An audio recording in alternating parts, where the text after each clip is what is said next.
Good afternoon, everyone. This is Mike Hogan from Jeffersonville, Indiana, bringing your midday grain comments for Wednesday, April 13th, 2016. Looks like a pretty solid update today at the Board of Trade. We're showing corn up about a dime. Beans pretty similar. We'll call them 9 to 10 cents higher as well. And very similar story on wheat, also up 8, 9, 10 cents as we speak here at the midday point. So again, as we mentioned, it's been a very nice update. It's probably mainly technical in nature as we look at this.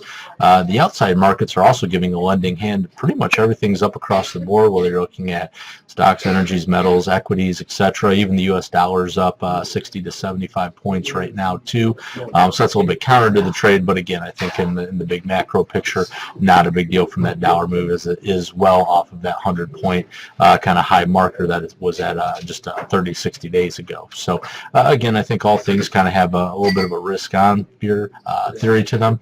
When you look across the board, we're seeing some of the Chinese economic indicators starting to spruce themselves up a little bit. I think that's giving a little bit of confidence to some of the commodity traders. We're seeing a little bit of wet weather in Argentina start to hamper their harvest, maybe add a little bit of a wet ending towards their growing season as well. We're also seeing the unwinding of the long oil short meal spreads in soybeans. So I think those all may be minor contributors as you look across the board.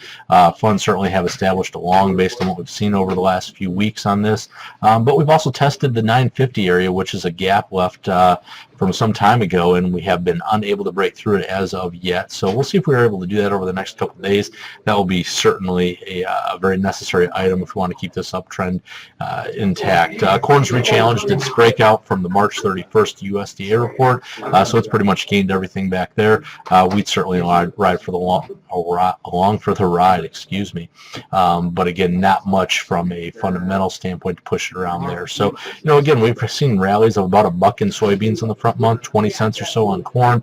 Wheat's up 10 to 15 cents kind of off of its lows as well. So with a solid week of U.S. planting probably coming up here with very little interruptions and probably even a little bit of a drier longer term forecast for the back end of the month, looks like it's going to be very promising. We'll have to see what the U.S. farmer wants to do. So far they've been good sellers into this rally. We'll see if that continues, if this market continues to push the upside, but for right now, looks like we've had some fabulous rallies, and maybe time to take advantage of that and kind of go from there. Again, this is Mike Hogan from Jeffersonville, Indiana. All the opinions expressed here are my own and not those of CGB Enterprises or any of its affiliated companies. Thanks. Have a great day.